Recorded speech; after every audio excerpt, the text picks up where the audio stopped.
So here the competition begins, and I see my first task come in through the Discord channel.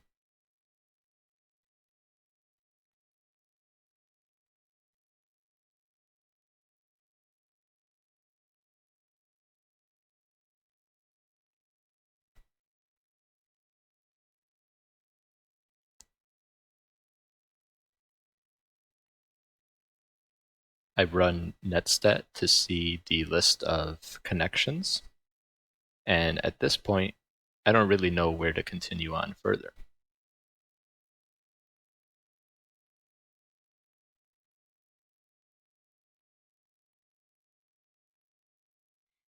Over here, I decide to ask for some help and hopefully get a hint so I could continue on.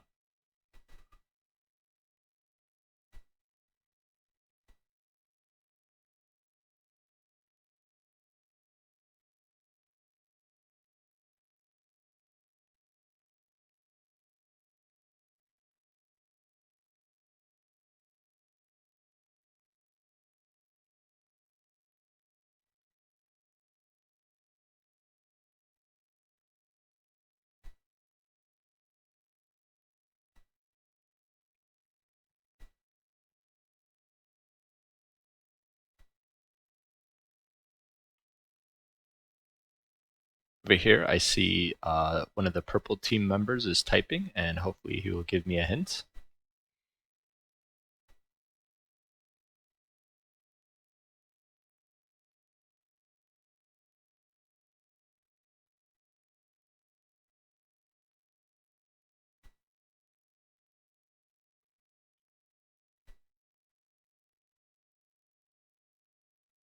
There is a penalty for hints, but I accept it and I take the hint anyway.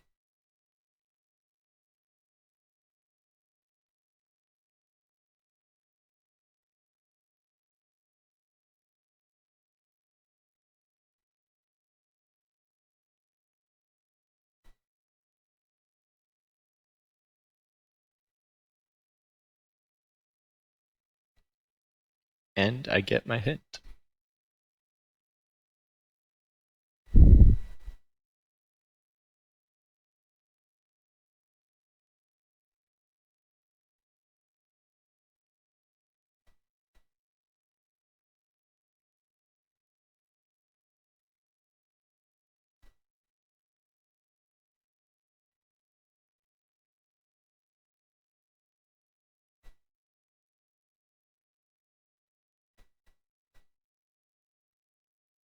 At this point, I realize that there's an IP address that is not mine that has a connection established on port 4444.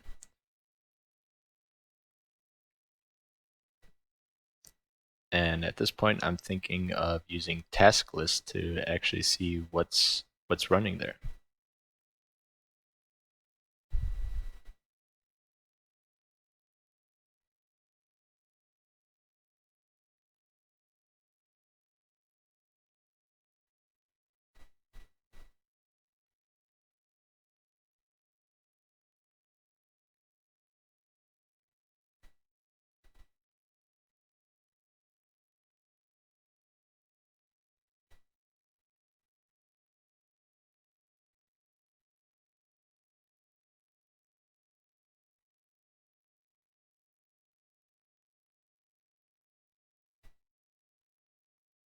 After running the task list command, I see that there's an exe called nc exe running on.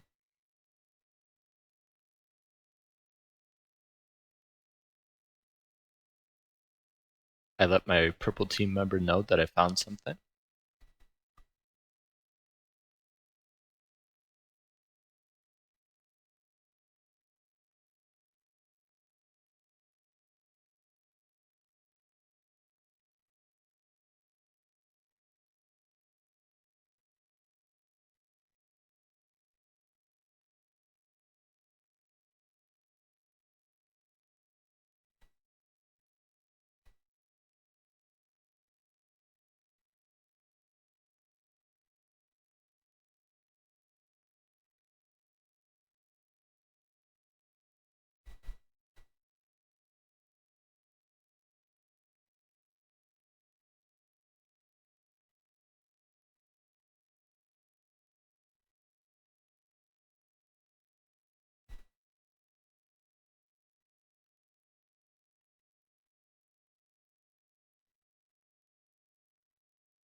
Here I'm looking through Task Manager to hopefully find the exe, and I find it right here.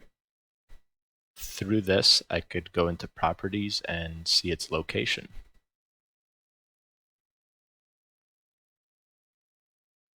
At this point, I find its location, and I'm gonna let my purple team member know.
So I get my final task to kill the connection and remove the file.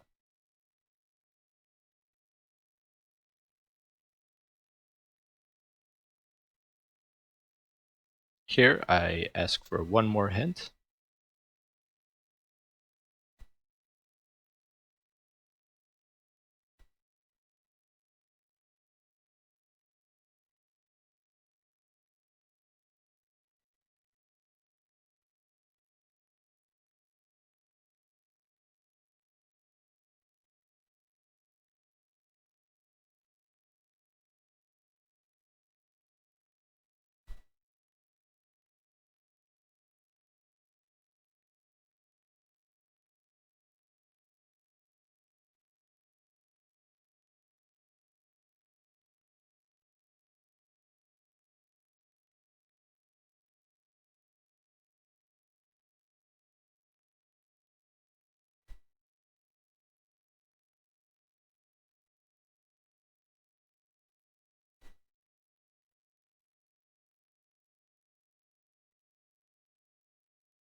Reading this hint, I know exactly what I have to do.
And with this done, the challenge is complete and I get awarded all my points.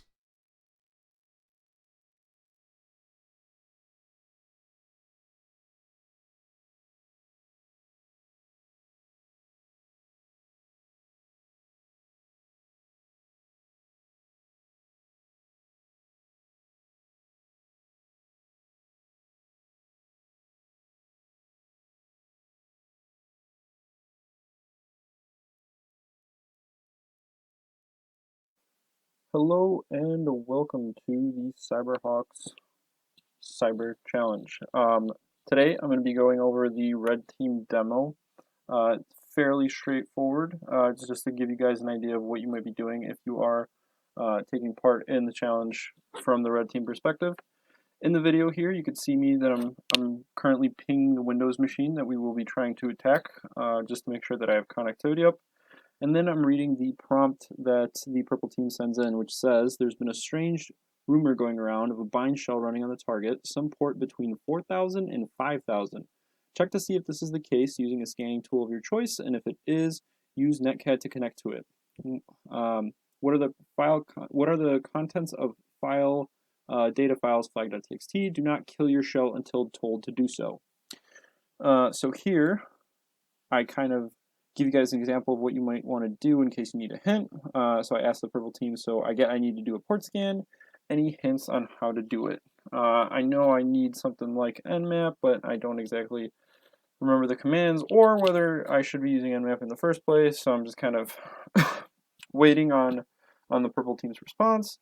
I'm typing in nmap, trying to jog my brain to remember what that command might be. Is it nmap actually? And we're hanging on. So looks like purple team responds. Are you familiar with how to conduct port scans? Be aware that hints deduct 5 points from your overall score, so I'd recommend using them sparingly. So at first I was like, okay, maybe I should just Google it. But then I was like, you know what? Let's go for the hint. Let's see how these hints work. So I pause for a second. I ponder, and then I decide, let's go for it. We'll take the hint. The hint, spoiler alert, does not end up being super good. It confirms that I need to use nmap as the port scanner, but not too much more than that. So you guys will see here shortly. There it is. The hint goes, nmap makes a great scanning tool. How do you scan a specific port range? All right, cool. So I need the command to scan a specific port range. Right here, I just go to the man page of nmap. If you're unfamiliar with man pages, they're super simple. It's just like a built-in manual into the Linux terminal. And then I look for port ranges, and then the command pops up right away. It's just -p, and then you can see right there where it had -p1 through 65,556. And so I end up using that. But in this case, he gave us the hint that the port range is 4,000 to 5,000. I just double check that that's what it is. So I type in nmap-p 4,000 to 5,000. I scan the machine. Boom, instantly returns port 44444 is open. We got KRB524. But we know that from the description of the challenge that that's probably just a back shell. So I tried to connect on here to here with Netcat. I mess up because I put a colon instead of just a space. Let's see it just a second. And that's the command. All you got to do is netcat IP and then port, and then boom, I've got the shell. Type in I'm in. As we remember from the description in the very beginning, I have to tell the red team that I've gotten in. Let them know what command I used to get in, or what command I used to find the port, and then also tell the red team, or to tell the purple team, I'm sorry, what the contents of flag.txt are. That's what I'm doing right here. There we go, just letting the purple team know. A few things to note: if you're not super familiar with the Windows command line, it's a little bit different than the Linux command line. Some of the commands are different. So I believe dir is similar to ls, and then you've got type, which is similar to cat. Just a few little things. So there you go. There's the purple team asking me what command did I use to scan the port range. So I just type in exactly what I typed in my terminal to scan.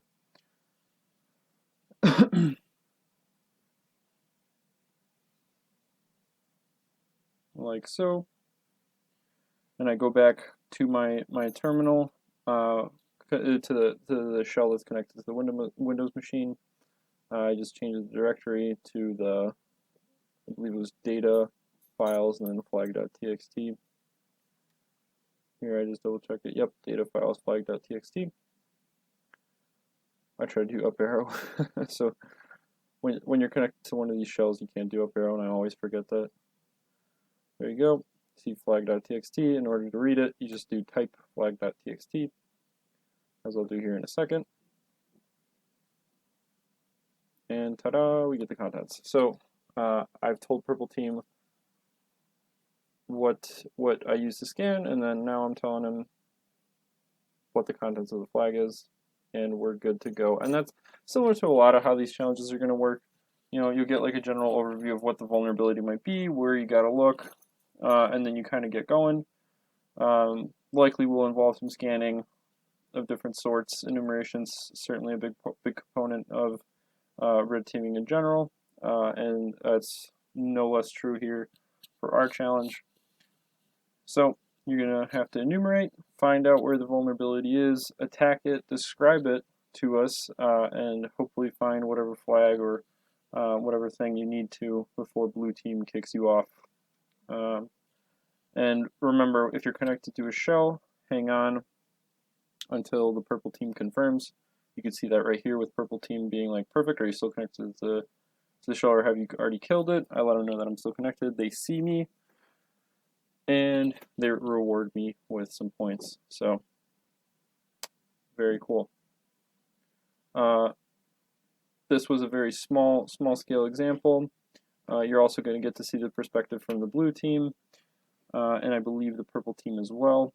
So you guys kind of get the full scope of how the competition is going to run, and what your requirements are going to be for this. The first step is to provide red team with the challenge description, so that's what I'm doing here. I just copied the problem, and now first I'm going to mention which reference number we're doing. In this case it's reference 0, then I put a dash, and then I pasted the problem description. At this point we're waiting for red team to respond. If they don't respond promptly, then I will reach out to them and ask them if they're there. However, my red teamer, if I remember correctly, responded pretty quickly here, any minute now. There you can see he's typing.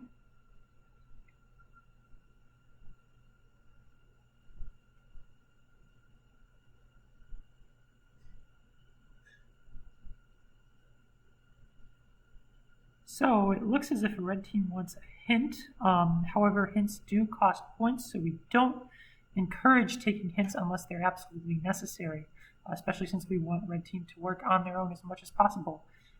So that's why here I'm asking red team if he is familiar with how to conduct port scans, because he did mention that he knows we need to do a port scan. And then I'm also going to alert him or let him know that he can use a hint if he wants to. However, he will deduct 5 points per hint from his final score. Make sure that's clear to your red teamer so that they don't feel cheated later on.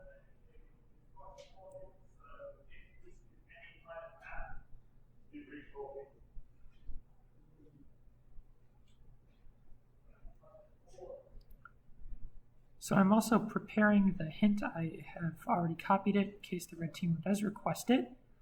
When he does request the hint, first of all, I'm going to mention the reference number. Currently, this is reference 0. Then I'll mention which hint I'm providing him with. If I'm using custom hint, I'll say custom hint. But in this case, and you'll notice that he did in fact take the hint. In this case, it's hint 1, so I'll tell him I'm giving him hint 1. I'll put a dash, and then I'll paste the hint. And then red team will have the hint. I additionally added that he can use Google as your friend. It's a nice way of saying you should probably look up how to scan for a specific port range. And now red team actually kind of jumped the gun a little bit and already did the second part of the challenge, but we have to make sure that he did everything. So that's why I asked him a series of questions to make sure that he also did the scanning portion of this. So I asked red team for the red teamer for the command that he used for the scanning portion of this. And hopefully he used a command like nmap, especially since that's what the hint suggested. And we'll see if that works. We're also going to have to test him on the second portion of the challenge, which is using netcat. You'll notice there he did in fact use nmap, so he's good to go. We'll just make sure that he did indeed find the correct port, which should be 4444. And then after that, we'll make sure that he was able to connect to the backdoor using netcat. Now in this challenge, I know that the red teamer was able to successfully connect to one because I can actually view them using a netstat command. As you can see in the upper right-hand corner of the screen, I already have the command prepared. However, additionally, I put a flag on the machine, and considering that he was able to point out the flag successfully, or at least tell me what the flag is, it's very likely that he was able to do it. There you'll notice I just made sure that he didn't kill the shell, so I ensured that I could check if he was still on the machine. He said he didn't, or he's still connected, so then I made sure that he's still on the machine, and he did in fact receive the points for that. So when awarding points, there are 3 phases. The first phase is worth 15 points. It's called the identification phase. The second phase is worth 30 points, and that's the execution phase or exploitation phase. So if red team was able to successfully get it to the computer, they get full points for that. The last portion is the explanation phase, and you get deducted 5 points per hint used for the explanation phase. That's basically, can you explain how you got into the machine? And it's worth a total of 15 points.